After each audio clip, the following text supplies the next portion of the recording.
Бұл әйел жұмыстан кейін барға келіп, әлде бір бөтен еркекті әжетханаға алып кетеді және оны қанағаттандырады. Бұл «Рождение-перерождение» фильмі. Кеттік. Селия есімді жас әйел перзентханада медбике болып жұмыс жасайды. Ол 6 жасар қызы Лилиді бір өзі тәрбиелеп отыр, сондықтан оның тіпті жақсылап демалуға да уақыты жоқ. Бір күні таңертең Селия жұмысқа бар жатып, қызының қызуы өте жоғары екенін түсінеді. Ол ауысымды жіберіп ала алмайды. Сол себепті көршісі Полиннен қызымен отыра тұруын өтінеді. Сол ауруханада мәйітхана қызметкері Роуз да жұмыс жасайды. Ол онша көп сөйлемейді және қонақжай емес, сондықтан ауысымды алмастыру өтінішімен келгендерге қатаң жоқ жауабын береді. Кешкісін әйел барға барып, бірінші кезіккен еркекті оңаша алып кетеді. Әжетханада ол оны қолымен және арнайы аппаратпен қанағаттандырады. Ал оның сұйықтығын алғасын үндеместен кетіп қалады. Үйге оралғасын Роуз үй шошқасының баласын тамақтандырады. Ал сосын оған тамызғышты қояды. Содан кейін ол еденге жатып, өзіне тұқымдық сұйықтықты енгізеді. Ауысымда кезде Селия өзінің телефонын әжетханаға түсіріп алады. Сондықтан жұмыстан кейін бірден үйіне асығады. Қызы мен көршісін таппағасын әйел жазбаны көреді. Онда қыздың жағдайы нашарлап кеткені және Полиннің оны ауруханаға алып кеткені жазылған. Онда асығып жеткен Селия Лилидің бактериялық менингиттен мерт болғанын біледі. Болған жайтқа сене алмастан, ол көршісінен оны жалғыз қалдыруын өтінеді. Ал өзі қызының заттарын жинағасын төменгі қабатқа түседі. Мәйітханада жабырқаулы шешесі Роузды кездестіреді. Ол суық дауыспен Лилидің денесін сараптамаға алып кеткендерін хабарлайды. Сол себепті әйелдің бұл бөлмеден жылжығаны жөн. Селия оны үйіне апарып тастауды ұсынғанда ол келіседі. Тұрақта ол мәйітхана қызметкері қалай өзінің көлігіне үлкен қара қапты артып жатқанын байқайды, бірақ бұған аса мән бермейді. Бүкіл демалыс күндері әйел сараптама орталығына хабарласуға тырысады, бірақ автожауап беруші жұмысты тек дүйсенбіде бастайтындарын айтады. Белгіленген уақытта ол жерге келгесін Селия онда Лилидің денесінің жоқ екенін көреді. Ауруханаға оралғасын әйел оны сол мәйітхана қызметкеріне кіргізулерін талап етіп жанжал шығарады. Роуз мұны естігесін үлкен чемоданын алады да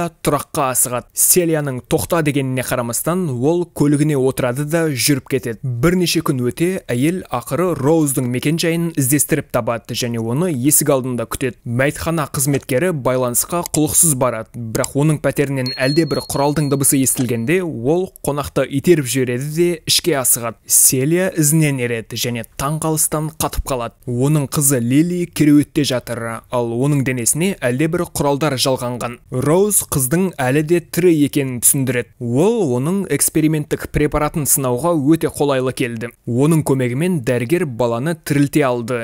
Енді ол дененің әрі қарай қалай әрекет ететінін бақылап отыр. Бөлмеге шошқа кіргенде Роуз бұл жануардың да өлімнен кейінгі сынақтан өткенін түсіндіреді. Жасушаларды қалпына келтіретін сары суды үнемі енгізудің арқасында жануар қарапайым өмір сүріп жүр. Қызбен бәрі күрделірек, өйткені қайта тірілгеннен соң оның миының қалай жұмыс істейтіні белгісіз. Мұндай мүмкіндікті жіберуге болмайтынын түсініп, Селия заттарын жинайды да Роуздікіне көшіп келеді. Сынақтағы мәйітті жалғыз қалдырмау үшін осы күннен бастап әйелдер жұмысқа кезекпен барады. Түнгі ауысымда отырып, Селия қызына күтім жасауға және қолдау көрсетуге қажеттінің бәрін чемоданына жинайды. Ал Роуз бұл уақытта түсік жасауға көмектесетін дәріні қабылдауды. Сөйтсе ол жүктіліктің 3-ші айында екен. Әйел мұны алдағы уақыттағы эксперименттер үшін жасады. Бірнеше күннен кейін әйел кішігірім операцияны жүргізеді. Содан кейін Лили өздігінен тыныс ала бастайды. Кешкі ас үстінде Роуз өзінің зерттемелерін әлі бала кезінде бастағанын баяндайды. Оның анасы медицинамен айналысқан, сондықтан қыз бұл бағытқа қызығушылық танытты. Осы пәтерде тұрып жатқаннан бастап Селия шошқаны қарапайым бұйрықтарды орындауға үйретті. Ол бұл тіршіліктің ең ақылды түрлері ғана қолға үйренетініне сендіреді.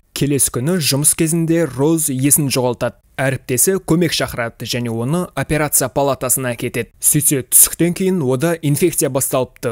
Ол оның ұрпақты болу функциясына ықпалын тигізген. Әйел енді бала көтере алмайды. Селия әйелдің ұзақ уақыт бойы жоғалып кеткеніне алаңдап, Лилидің төсекке отырып көзін ашқанына куә болады. Ол қызына қуана атылады, бірақ ол анасының барын ешқалай қабылдамайды. Наркоздан әлсіреген Роуз үйге оралады. Плацента бар колбаны көргенде, ол бұл эксперименттің сәтті сәтсіз аяқталғанын қамыға хабарлайды. Өйткені оның қандай да бір компонентті әлі 12 сағат бұрын қосуы керек еді. Лилидің өзіне келгенін көріп, әйел қатты таңданады. Ол бұл кезеңге әлі тым ерте екеніне сендіреді. Қыздың өзін қалай ұстап жатқанын көріп, Роуз сынақ шошқаға қарағанда оның жылдам регенерацияланатынын ұғады. Бірақ бүкіл мәселе мынада: экспериментті жалғастыру үшін Лилиге сары суды үздіксіз енгізіп отыру керек. Оның негізгі құрамдас бөлігі эмбриондардың ұлпасы. Осы уақыт ішінде әйел өзін өзі ұрықтандырған, содан кейін қажетті материалды алу үшін түсік жасаған. Қалған сарысулар 1-2 аптаға ғана жетеді. Сондықтан Роуз бұл жағдайдан шығудың қандай да бір жолын табуға тырысатын болады. Әлде бір сәтте оның басына бір идея келеді және ол лезде жұмысқа жүгіреді. Оралғасын әйел Лилидің кереуетінің алдында теледидардың тұрғанын көреді. Оны өшіргені сол еді, қыз бірден ықылдай бастады. Роуз Селияны әңгімеге шақырады. Ол аурухананың іс қағаздарын қарап, жүкті әйелдердің арасынан қолайлы үлгіні тапты. Оның қандай да бір жолмен сарысудың жаңа партиясын жасау үшін амниотикалық сұйықтық өндіруі керек. 2 қабат Эмилидің анализін қолдан жасағаннан кейін әйел керекті сұйықтыққа қол жеткізеді. Бірнеше күннен кейін Роуз Лилиді аяққа тұрғызады және қыз өзінің алғашқы сенімсіз қадамдарын жасайды. Сонымен қатар қыз анасының оған сәби кезінде айтқан әуендерін есіне түсіреді.